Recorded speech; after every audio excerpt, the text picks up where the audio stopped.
5 seconds. Get ready. Start.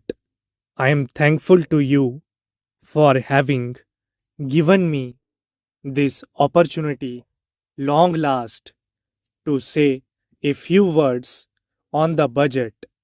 Already, much has been said, and I think the finance minister has come in for his share of congratulations as well as criticisms. So, there is not very much to say, but I should like to say a few words.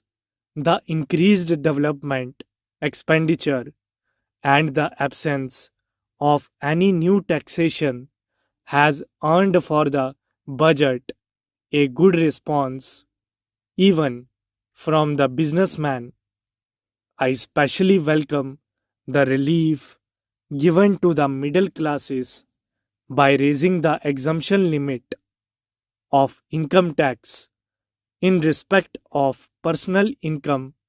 No doubt, this is some relief to the middle classes, but I would request the finance minister if he could to raise this exemption limit from rupees 4000 to rupees 6000, as that would give substantial relief to the middle classes. I am indeed glad that the Taxation Enquiry Commission has been appointed with Dr.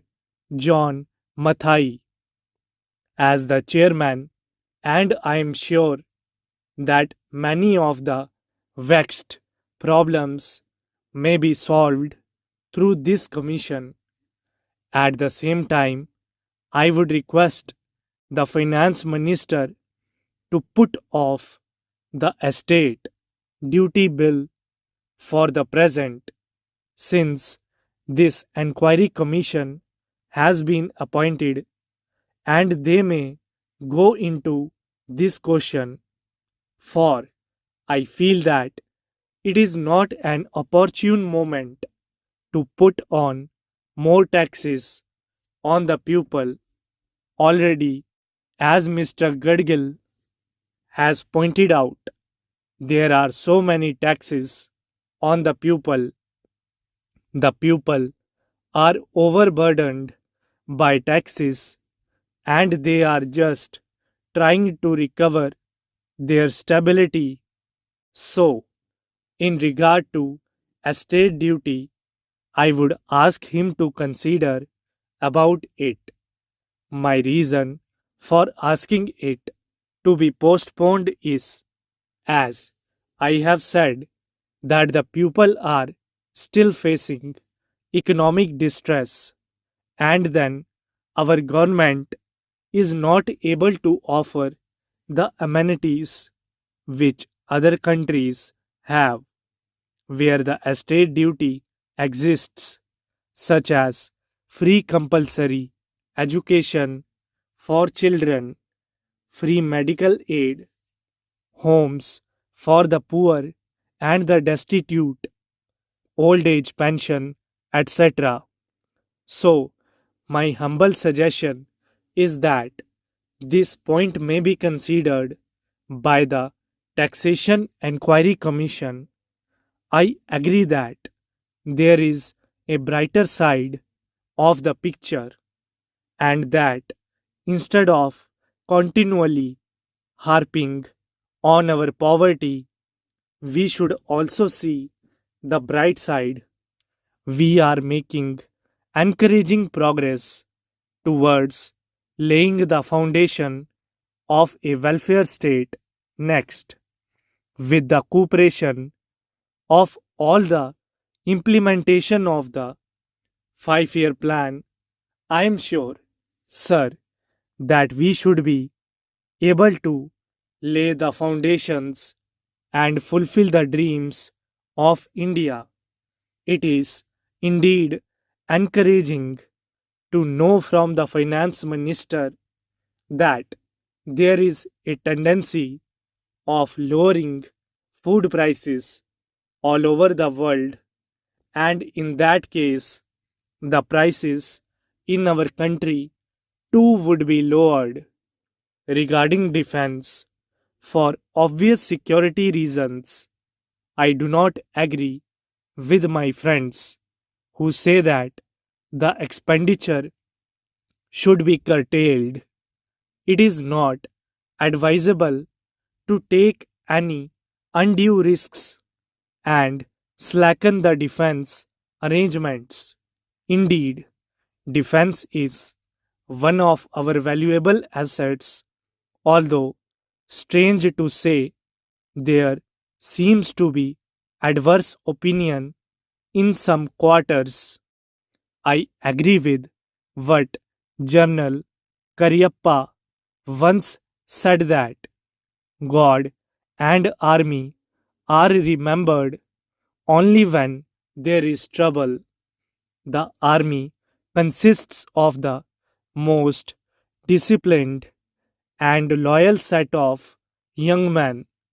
It would not be proper to effect economy in the pay of these brave officers, as it would not be an incentive for the right type of young man to join the army, and it would become ineffective and inefficient.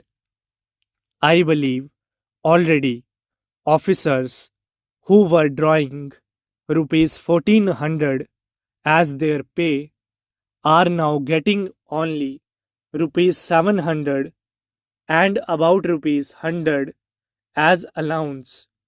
That is, they are getting about half of what they were getting before. It is very hard for those officers on field duty to establish separate establishments for their families and for their children, and I would specially appeal to the finance minister to see that the family allowances may be restored to those officers who are on field duty. Economy in army could be effected in other ways. There is scope for more efficient operation of defense industries, which process seems slow, and by purchase policy of utilizing goods and stores indigenously manufactured. Preference should be given to country made war materials, such as could be produced here, and they would be cheaper than foreign made goods. I may also suggest that the armed forces who are not on field service or under any operational commitments could be utilized for giving military training to the youths in schools and colleges, which would teach discipline and loyalty. The university authorities should make military training as part of their compulsory education, just as they have adopted social, domestic, and political sciences. The National Cadet Corps is already inculcating military training in some universities such as Bombay and Calcutta. But if military training is made compulsory for our university students, it will go a long way. Stop. Thank you.